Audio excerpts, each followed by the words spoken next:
I stood up on the microphone to give a speech on behalf of ENSF. I saw nothing. I thought of nothing. But all that I saw was just 14 coffins, 14 dead bodies laid down in the ground. And only one thing came to my mind. We didn't get anything out of it. Only the graveyard of Nagas got richer.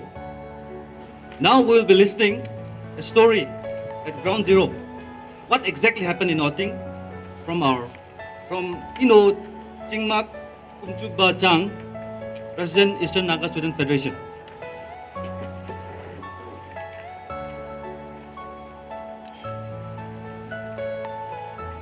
Good morning to all of you. The chairperson of the day, President Naga Students Federation, senior leaders of Naga Students Federation, the officials of Naga Students Federation. We have been traveling for a few days now, for a few nights. We have had sleepless nights. We have been, coordinating at Ground Zero, and the ENSF team, we flew there. It's so painful. I don't even want to come up to the stage and talk about it because we have seen it with our eyes. Without further ado, I would like to go straight to what has happened at Ground Zero. We have prepared an authenticated report, and for my fellow friends and the medias, we will be handing over the report to you as well after this. Ground Zero report of the incident that took place on 4th of December 2021 at Oding village under Mon district of Nagaland. On the fateful day of 4th December 2021, the daily wagers belonging to Oding village were indiscriminately massacred by the 21 paramilitary forces at Longkau area, Oding Diru Road under Dizit subdivision. It was on Saturday at around 3:30 p.m.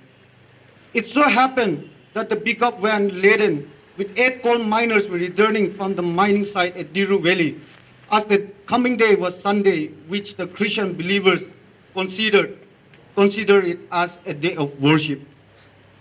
While the family members were expecting the return, they heard the volley of a gunshot at around 4:30 p.m.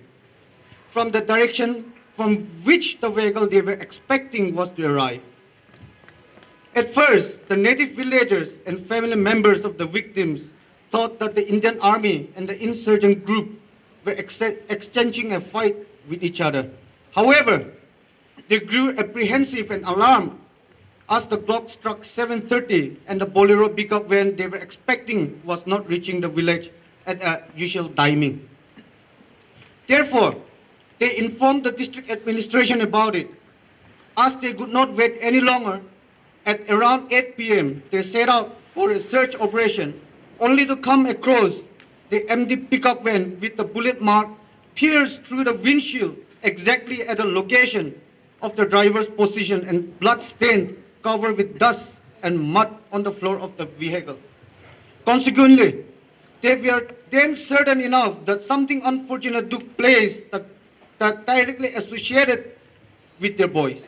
Therefore, they chased the fleeing 3 vehicles of paramilitary forces and waylaid them. On inquiry about the whereabouts of the boys, they flatly denied having any knowledge about it. In the given situation, the villagers had no other option but to check the vehicles by themselves, only to find 6 of the boys covered under a turbulent, brutally massacred, and 2 missing. In what turned out to be a clever attempt, the security forces, in an effort to look them like the militants, they traced them with camouflage uniforms and wore them boots.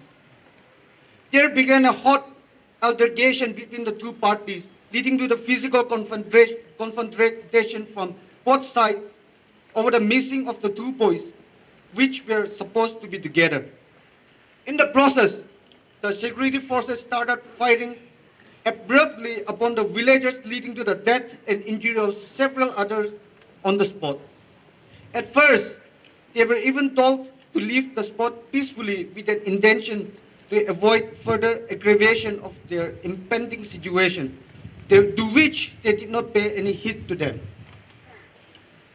They even seized some of their bikes, and while they were fleeing on their bikes, the security forces opened fire upon them indiscriminately from different directions, killing 7 more civilians and injuring many others. The security forces did not even spare the 2 boys, which is Pipul and Ngampo, who were hiding under a machine in a bid to abstain from violence. The concatenation of events continued on 5th of December 2021, where 1 civilian was shot dead and several others injured, while made the death toll to 14 and several others critically injured and are being hospitalized. It was only the next day the authority of Dipukar Hospital informed the villagers that the 2 boys, whom they thought to have been thumped by the armed force, were being hospitalized and were under severe condition. It was also learned that they were brought to hospital by some army personnel of the 21 paramilitary forces on 4th of December 2021. So in brief, these are the reports from Ground Zero, which took place on 4th and 5th of December at Oding village and subsequently at Mondang, for which the Eastern Naga Students Federation strongly condemned the cowardly act of 21 paramilitary force for killing 14 innocent civilians.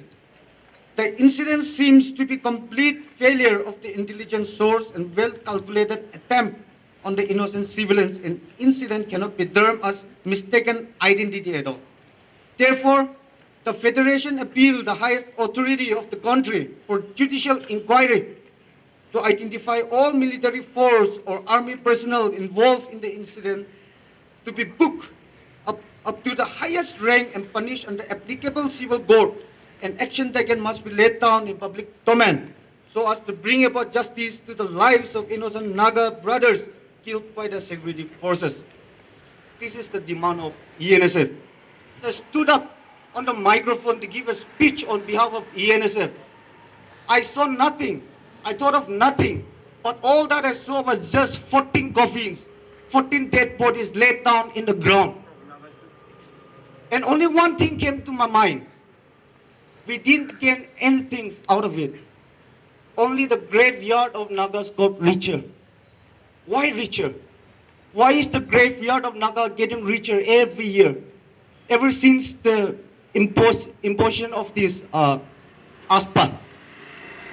Maybe the civilians, maybe they were poor, they were just daily wage earners, they were gold miners, but maybe they had visions that maybe someday their children will be a bureaucrat, maybe someday their children, their sons and daughters will be a leader of the tribe, a leader of Nagas.